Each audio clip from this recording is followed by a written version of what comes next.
বর্তমানে কিছুটা টানাপোড়ান তো হতেই পারে, কারণ একটা সরকারের দীর্ঘদিনের যে ওদের সাথে যে সম্পর্ক গড়ে উঠেছিল সেই সরকারের পতন হয়েছে, একটা ইন্টারিম সরকার আসছে, সেই সরকারেরকে তারাও বোঝার চেষ্টা করবে, আমরাও তাদেরকে বোঝার চেষ্টা করব। তবে আমাদের যেটা অত্যন্ত পরিষ্কারভাবে প্রধান উপদেষ্টা যেটা বলেছেন যে বাংলাদেশের সাথে ভারতের সম্পর্ক হবে জনগণের সাথে সম্পর্ক, এটা কোনো ব্যক্তির সাথে সম্পর্ক হবে না, দলের সাথে সম্পর্ক হবে না।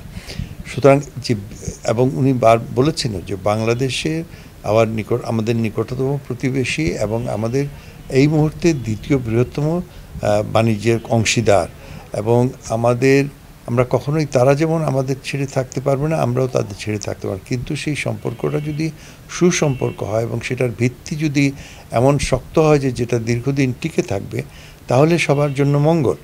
এবং আমি মনে করি ইন দ্য লং রান বর্তমানে যেসব টানাপোড়ান আছে এগুলা সমস্যার সমাধান হয়ে যাবে, এবং ইন দ্য লং রান আমরা এমন একটা রিলেশনশিপে যাব যেটা উভয় দেশের জনগণের জন্য দীর্ঘমেয়াদী সুফল বয়ে আনবে।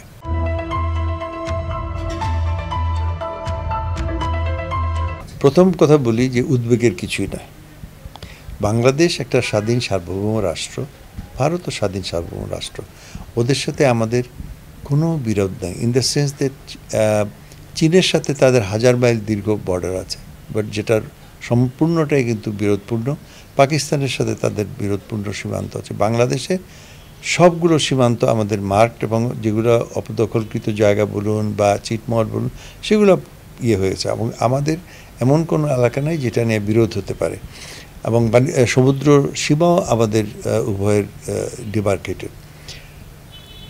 ভুল বুঝাবুঝি হতে পারে, যেমন ধরুন আপনার তিস্তা নিয়ে আমাদের এখানে সমস্যা থাকতে পারে, সমস্যা আছে এবং দীর্ঘদিন যাবৎ এটা নিয়ে আমরা দেন দরবার করছি। আরও মহানন্দা, আরও বেশ কয়েকটা নদীতে তারা বাদ দিয়েছে, সামনে গঙ্গার পানি চুক্তির ব্যাপারটা আসছে, সেখানে একটা দর কষাকষির ব্যাপার আছে।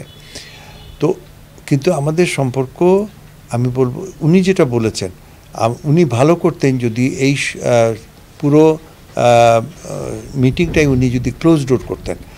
উনি একজন প্রতিরক্ষা মন্ত্রী হিসাবে ওনার কমান্ডারদের সাথে ওনার বৈঠক হতেই পারে, এবং সেই বৈঠকে তারা অনেক কিছু আলাপ করতে পারে, সেটা পাবলিক ডোমেইনে না আসলেই ভালো হতো।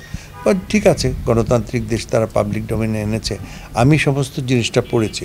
উনি বলেছেন যে বাংলাদেশ এবং তার আশেপাশে, বাংলাদেশ শুধু বাংলাদেশ বলে নেই, পাকিস্তান, চীন, বাংলাদেশে যেসব পরিবর্তন হচ্ছে সেই পরিবর্তনের দিকে নজর রেখে তাদের প্রতিরক্ষা ব্যবস্থাকে তৈরি থাকতে বলেছেন। যে কোনো সেনাবাহিনী তো তৈরি থাকতেই পারে এবং থাকা উচিত, এবং সেখানে পরিবর্তিত পরিস্থিতি এখন মনে করেন আপনার নর্থ ইস্টার্নে, ওখানে তো অরুণাচল নিয়ে তাদের একটা বিরাট বিরোধ আছে, এবং মণিপুরে এখন অত্যন্ত একটা অস্থিতিশীল পরিস্থিতি, সেখানে বাংলাদেশ যদি অস্থিতিশীল হয় তাদের চিন্তার বিষয়।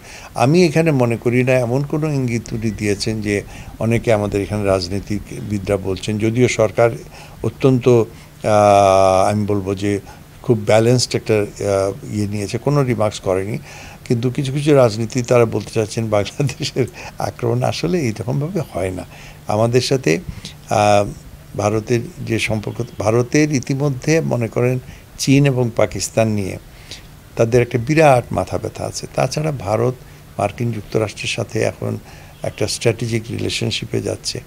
তাদের মোদি কেন একটা আছেন আমি বলি যে তাদের ছিল নেইবারহুড পলিসি। প্রথমেই তাকে নেইবারহুড সে আসেছিলেন উনি যে নেইবারহুডটাকে প্রো ইন্ডিয়া করতে, কিন্তু এখন দেখেন উনি after all these years, Pakistan তো বটেই, শ্রীলঙ্কাও নরম, মানে খুব একটা সম্পর্ক ভালো না, নেপালের সাথে সম্পর্ক ভালো না, ইনফ্যাক্ট নেপালের সাথে তাদের সীমান্ত বিরোধ আছে, বাংলাদেশের সাথেও যদি সম্পর্ক না হয় মালদ্বীপের সাথে, তো তখন তো এটা তার পলিসি ফেইলিয়ার হলো। সেটাকে ঢাকার জন্য হয়তো নানান ধরনের করবে, উক্তি করবে, কিন্তু এটাকে আমি খুব একটা সিরিয়াস কিছু মনে করি না।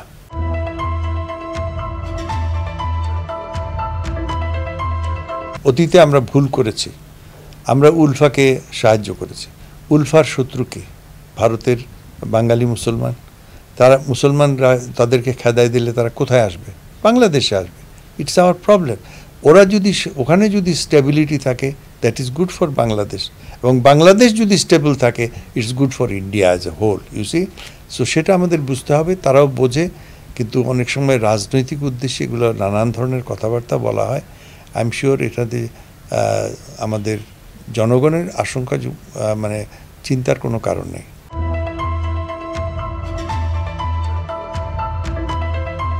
বর্ডার গার্ডস এখন যথেষ্ট শক্তিশালী, যথেষ্ট তাদের